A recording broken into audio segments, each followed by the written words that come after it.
लड़का हो या फिर लड़की, किसी भी इंसान को अपनी ज़िंदगी में एक ही बार प्यार होता है। यदि एक बार से ज़्यादा प्यार होता है, तो उसे प्यार नहीं कहेंगे, बल्कि कुछ और कहेंगे।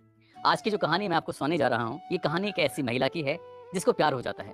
प्यार हो जाता है, शादी कर लेती है और शादी के बाद एक बेटी पैदा हो जाती है। कुछ दिन बीत जाते हैं, उसके बाद उसे फिर दोबारा से प्यार होता है, दूसरी बार शादी करती है और उसको एक लड़का पैदा हो जाता है। लेकिन जैसे-जैसे वक़्त आगे बढ़ रहा था, वैसे-वैसे उसके प्यार करने की जो सीमाएँ थी वो टूट रही थी, लगातार आगे बढ़ रही थी। उसकी ज़िंदगी में पति तो 2 थे, लेकिन उसके प्रेमी कितने थे, उसको खुद नहीं पता था। उसकी ज़िंदगी में मर्दों की लाइन लगी हुई थी और इसी लाइन की वजह से ही एक कत्ल हो जाता है, वो भी भयानक रूप में। और जब पुलिस ने इस घटनाक्रम का खुलासा किया, तो उस महिला की स्थिति को लेकर लोग बड़े आश्चर्यचकित थे कि कोई महिला आखिरकार ऐसा कैसे कर सकती है। जबकि उस महिला ने अपने परिवार की ज़िम्मेदारी उठाई हुई थी, वो करती थी और नौकरी पर जहाँ-जहाँ जाती थी, वहाँ-वहाँ उसे प्यार हो जाया करता था।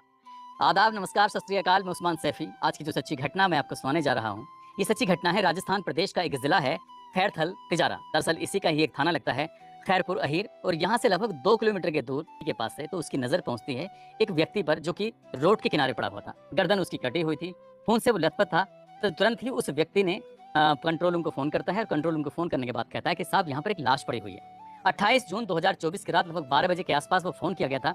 पुलिस जैसे ही सूचना मिलती है, उस इलाके के जो एसएचओ होते हैं कमलेश कुमार, साथ ही डीएसपी शिवराज सिंह, ये भारी पुलिस बल के साथ मौके पर पहुंच जाते हैं और मौके पर जाकर देखते हैं कि लगभग 35 साल के एक व्यक्ति की गर्दन कटी हुई है और वो मरा हुआ पड़ा है। किसने मारा, क्यों मारा, कौन व्यक्ति है, तमाम तरह के सवाल थे। पुलिस इन जवाबों को तलाश में जुट जाती है, लेकिन रात के 12 बजे थे। आखिरकार पुलिस करे तो क्या करे, पुलिस ने उस शव को कब्जे में लिया और कब्जे में लेने के बाद पोस्टमार्टम के लिए भेज दिया। हालांकि उसके साथ मारपीट वगैरह कुछ भी नहीं की गई थी। ऐसा लगा किसी ने रैंडमली, जैसे लूटपाट के इरादे से किसी व्यक्ति को पकड़ते हैं, तुरंत उसकी गर्दन काट दी। कुछ ऐसे ही उसके साथ हुआ था, लेकिन ये व्यक्ति कौन है, क्या हुआ था, पुलिस इसी तरह का अंदाजा लगा रही थी। अगला दिन निकल आता है और दिन निकलने के बाद forensic team, FSL team, dog squad, तमाम तरह की पुलिस की टीमें पहुंच जाती हैं, ये जानने के लिए, देखने के लिए कि आखिरकार हुआ क्या है और कत्ल किसने किया है, कातिल है कौन। ये जब तलाश करने की कोशिश की जा रही थी, जहां पर जिस जगह पर वो लाश पड़ी थी, उससे लगभग 40 या 50 मीटर की दूरी पर एक हेलमेट पड़ा हुआ था। अब पुलिस ने उस हेलमेट को कब्जे में लिया, क्योंकि हेलमेट वो सामान्य नहीं था, क्योंकि वो बिल्कुल नया हेलमेट था और नया हेलमेट ऐसे कैसे कोई फेंक देगा, यही एक सवाल था। पुलिस ने उस हेलमेट को कब्जे में लिया। साथ ही पुलिस ने अब और भी तलाश करना शुरू किया, तो लगभग 70 मीटर की दूरी पर पुलिस को एक किसी वाहन की एक नेम प्लेट मिलती है। नंबर प्लेट जो मिलती है, उस नंबर प्लेट को पुलिस कब्जे में लेती है, किसकी थी, कहाँ से थी। अब यही तलाश करने की कोशिश कर रहे थे और आसपास देखते हैं तो लगभग 150 मीटर की दूरी पर बिना नंबर प्लेट की स्कूटर खड़ा हुआ था। पुलिस ने अब इस स्कूटर को भी कब्जे में लिया और इसके अलावा जितनी छानबीन कर सकते थे, पुलिस ने छानबीन करने की कोशिश की। इन 3 चीज़ के अलावा पुलिस को कुछ नहीं मिलता, यानी कि वाहन का नंबर प्लेट, साथ ही हेलमेट और एक स्कूटर। अब पुलिस ने उन सब सामान को कब्जे में लिया। कब्जे में लेने के बाद अभी तक उस व्यक्ति की शिनाख्त नहीं हो पाई थी, मरने वाला जो व्यक्ति था। पोस्टमार्टम रिपोर्ट भी आती है, पोस्टमार्टम रिपोर्ट था कि गला कटने की वजह से उसकी मौत हुई है। अब आखिरकार पुलिस ने इस स्कूटर के मालिक की तलाश करना शुरू कर दिया। हो सकता है कि यहाँ से कोई क्लू मिले।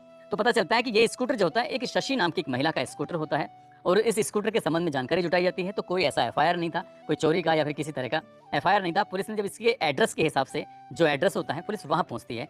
एड्रेस होता है हरियाणा प्रदेश का एक जिला है सिरसा। सिरसा का थाना चोपटा होता है, चोपटा का ही गांव लगता है हंजीरा। पुलिस गांव पहुंचती है। गांव जाने के बाद उस स्कूटर और साथ ही स्कूटर की जो मालकिन होती है शशि, उसके बारे में पता किया था कि यहाँ शशि नाम की कौन महिला रहती है। पता चलता है कि महिला तो है, लेकिन फिलहाल वो गांव में नहीं है। अब पुलिस ने जब जांच पड़ताल करना शुरू किया है, तो उस महिला के बारे में पता चलता है कि कुछ साल पहले उस महिला को एक व्यक्ति से प्यार हो जाता है। प्यार होने के बाद वो उससे शादी कर लेती है। शादी होती है और एक बेटी पैदा हो जाती है। उसके बाद साल 2022 में उस महिला को अपने पति से तलाक लेना पड़ता है। वो कहती है कि मुझे किसी और से प्यार हो गया है। यानी कि गांव का ही रहने वाला एक व्यक्ति इंद्रपाल, जो कि सुरक्षा गार्ड का काम करता था, इंद्रपाल से प्यार हो जाता है और पहले पति से वो तलाक ले लेती है। तलाक लेने के बाद इंद्रपाल के साथ जीने मरने की कसमें खा लेती है। इंद्रपाल उस महिला को लेकर राजस्थान प्रदेश के खैरथल तिजारा इलाके में पहुंच जाता है। वहां जाकर अपना सुरक्षा गार्ड का काम संभाल लेता है। गांव वालों को बस इतनी जानकारी थी, इस जानकारी के अलावा और कोई जानकारी नहीं थी। मृतक के फोटो लेके पुलिस गांव गई हुई थी। जो फोटो दिखाए जाते हैं तो लोग देखते पहचान लेते हैं कि ये तो इंद्रपाल की लाश है। इंद्रपाल को हुआ क्या है, अब गांव वालों का भी इंटरेस्ट जुड़ जाता है, थाने का भी इंटरेस्ट जुड़ जाता है। पुलिस ने जो तमाम रिकॉर्ड थे, दुश्मनी थी, हर तरह का एंगल ढूंढने की कोशिश की। अब पुलिस ने पहले पति को तलाश कर लिया। आखिरकार पहला पति कहाँ है। पहला पति मिल जाता है, उससे पूछताछ की जाती है और पहला पति कहता है, साहब, मेरा तो उससे कोई लेना देना है ही नहीं। साल 2022 में वो मुझे छोड़ के चली गई थी, मैंने उसकी तरफ कभी देखा भी नहीं और मैं अपनी जिंदगी में पूरी तरह से खुश हूँ। हालांकि पुलिस के लिए वो प्राइम सस्पेक्ट था, लेकिन पुलिस ने उस पर नजर रखी हुई थी, गिरफ्तार नहीं किया था। जितनी उससे पूछताछ की गई थी, सामान्य तरीके से उसने जानकारी बता दी। अब पुलिस ने ये पता करने की कोशिश की कि आखिरकार ये रहती कहाँ थी। तो ये राजस्थान प्रदेश का ही जो खैरथल तिजारा जिला है, उसी का भिवाड़ी इलाका है। भिवाड़ी का खुशखेड़ा एक जगह है। खुशखेड़ा जगह के पास एक आनंदा ग्रीन सोसाइटी, वहां पर ये महिला किराए पर रहती थी। इसके गांव से जानकारी मिलती है। जब पुलिस वहां पहुंचती है किराए के मकान में, तो वहां पता चलता है कि 15 दिन से वो महिला गायब है। यानी कि शशि का 15 दिन से कोई अता पता नहीं है। उसका बेटा, उसकी बेटी, ये कहाँ है, इनका भी अता पता नहीं है। अब पुलिस ने अपनी जो खबरें थे चारों तरफ फैला दिए। पुलिस की कोशिश थी कि जितनी जल्दी हो सके इस महिला के बारे में पता होना चाहिए। हो सकता है कि महिला की जान भी खतरे में हो सकता है कि बेटा और बेटी की जान भी खतरे में हो। पुलिस ने जब अपने लोग लगाए तो इस आनंदा ग्रीन सोसाइटी से कुछ ही दूरी पर एक दूसरी सोसाइटी थी। पता चलता है कि मुखबिर ने सूचना दी कि जिस महिला को आप तलाश कर रहे हैं वो महिला तो किसी दूसरी जगह पर नए किराए के मकान में रह रही है पिछले 15 दिन से। पुलिस वहां जाती है और इस महिला को हिरासत में लेती है। इससे बातचीत करती है कि तुम्हारे पति की मौत हो चुकी है और तुम यहाँ से चुपचाप बैठी हुई हो, 15 दिन से तुम काम पे भी नहीं जा रही हो, सुरक्षा गार्ड, तो चक्कर क्या है। जब पुलिस ने इस महिला से सवाल जवाब करने शुरू किए हैं तो ये सवाल जवाब का सही से जवाब नहीं दे पा रही थी। अब पुलिस के लिए सबसे प्राइम सस्पेक्ट ये महिला हो जाती है और जो उसका पति होता है पहला वाला। फिर पुलिस का ध्यान उसके पति की तरफ नहीं जाता। अब इस महिला की जो मोबाइल होता है उसकी कॉल डिटेल, इंद्रपाल होता है उसकी कॉल डिटेल, ये निकलवाई जाती है और जांच पड़ताल करना शुरू किया जाता है। तो पता चलता है कि इस महिला के कि इसकी ही गिनती नहीं हो पा रही थी। ये सुरक्षा गार्ड का काम करती थी, रात बेरात में ये भी ड्यूटी पर जाया करती थी, नए नए लोग मिल जाया करते थे, नए नए लोगों से दोस्ती करके उनकी इतना नजदीक आ जाया करती थी। ये दावा किया जाता है कि वो अवैध संबंध बना लिया करती थी। और ऐसे ही जिस सोसाइटी में आनंदा ग्रीन सोसाइटी में रह रही थी, उसकी ऊपर वाली मंजिल पर कुलदीप नाम का और दूसरा एक बालाकांत नाम का व्यक्ति, कुलदीप बल्लभगढ़ फरीदाबाद का रहने वाला होता है जिसकी उम्र लगभग 31-32 साल के आसपास होती है, और बालाकांत जिसकी उम्र लगभग 50 साल के आसपास होती है, जो कि हैदराबाद का रहने वाला होता है।